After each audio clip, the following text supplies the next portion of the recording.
A tectonic shift just hit Microsoft, and no, this isn't another corporate reshuffle. Phil Spencer is retiring. The face of Xbox for over a decade is stepping away. This alone would be major news, but what really shook the community is who's taking his place. Xbox has a new CEO, and the internet believes she doesn't play video games. The backlash was immediate. Some are calling it a betrayal, others saying it's proof that Xbox is abandoning its roots. But here's the real question. Is this actually about a gamer score? Or is this a symbolic moment that confirms a much deeper fear that the Xbox console as we know it is slowly being phased out? Because this isn't just about leadership story, it's about identity. It's about trust, and maybe it's about the end of a traditional console war. Hey everyone, I'm Andy and welcome to the Nerd Herd. Today we're going to be discussing why Xbox hired a CEO who doesn't play video games. Let's begin. On February 23rd, 2026, Phil Spencer announced his retirement. For context, Spencer helped rebuild Xbox after the Xbox One disaster. He championed backwards compatibility. He built Game Pass into the industry's most aggressive subscription service.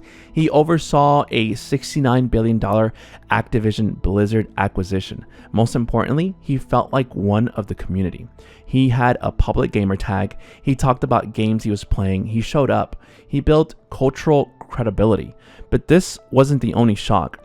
Sarah Bond, widely seen as his likely successor, also exited, and stepping into the role was Asha Sharma, formerly a leader with Microsoft's AI division. At the same time, Matt Booty was elevated to Chief Content Officer, overseeing studio and first-party output. From the outside, this looked dramatic. A legacy leader retires, the expected successor leaves, and AI executive takes control? For a passionate gaming audience, that felt like more than transition. It felt like a pivot. Within hours, people went digging an Xbox account surfaced that appeared to belong to Sharma. It showed recent creation, limited history, modest achievement activity. That was enough. The narrative formed instantly. Microsoft hired a non-gamer to run Xbox. Now let's pause. Is judging a CEO by their gamer score rational? Well, no. But emotionally, symbolically, it hits differently because Phil Spencer's visibility as a player wasn't just trivia. It reinforced trust and made leadership feel culturally aligned with the audience.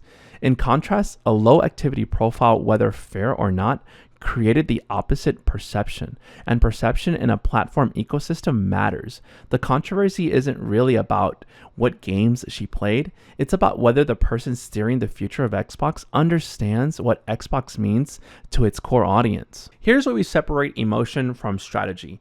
The gamer score issue itself, that's just noise. But the reaction, that's the signal, because the controversy tapped into anxieties that already exist. Here's fear number one, hardware decline.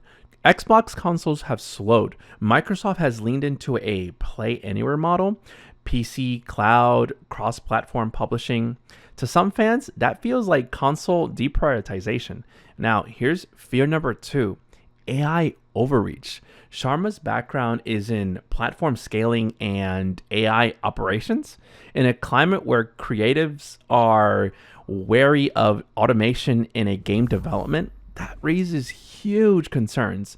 And here's fear number three, monetization pressure. Microsoft spent nearly $70 billion on Activision Blizzard? That capital must generate returns. Investors will expect performance. The gamer tag debate was the spark, but these broader strategic tensions, they're the fuel. Okay, my nerds, let's zoom out. Microsoft does not want to win by selling more plastic boxes. Microsoft wins by owning platforms. Windows isn't dominant because Microsoft makes the best PC hardware. It's dominant because it's the operating layer beneath the hardware that appears to be long-term Xbox strategy.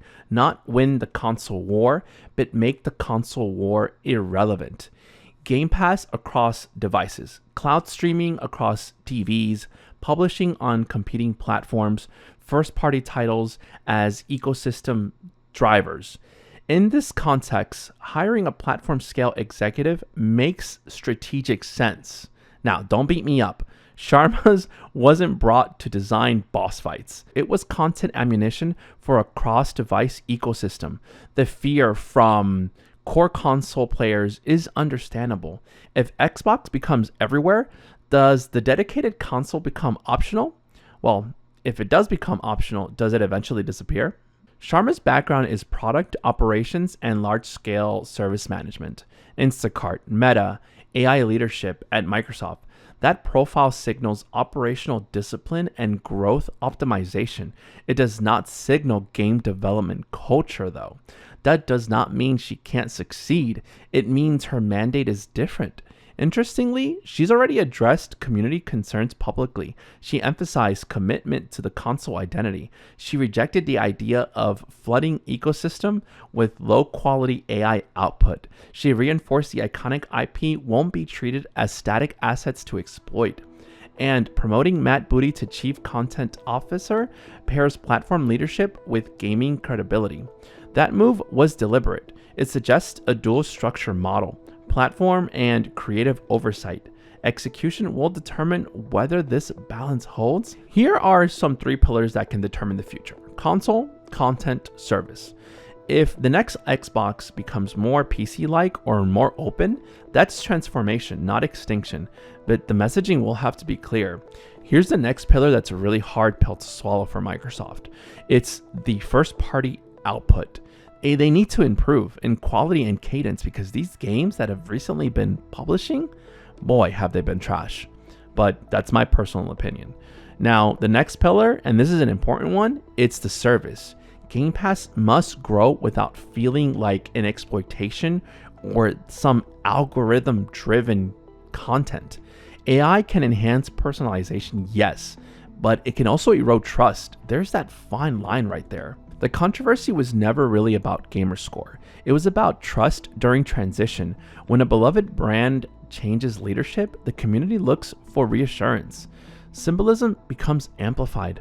Ultimately, Sharma will not be judged by her achievement score, but she will be judged by the next Xbox hardware strategy, the quality of first press releases, the evolution of Game Pass, and whether Xbox still feels like it belongs to gamers. Right now, fear is louder than the evidence. The next 24 months is going to be crucial and determine whether this is the beginning of a decline or the beginning of an Xbox's second transformation. This is one of the most transitions in gaming right now. If you want an analysis that focuses on strategy instead of outrage, consider subscribing. And tell me honestly, does leadership need to be culturally embedded in gaming, or is operational scale the real competitive advantage right now? Let's have a real discussion. Let me know in the chats. All right, cool. We're done. Oh my gosh, that was kind of hard, bro.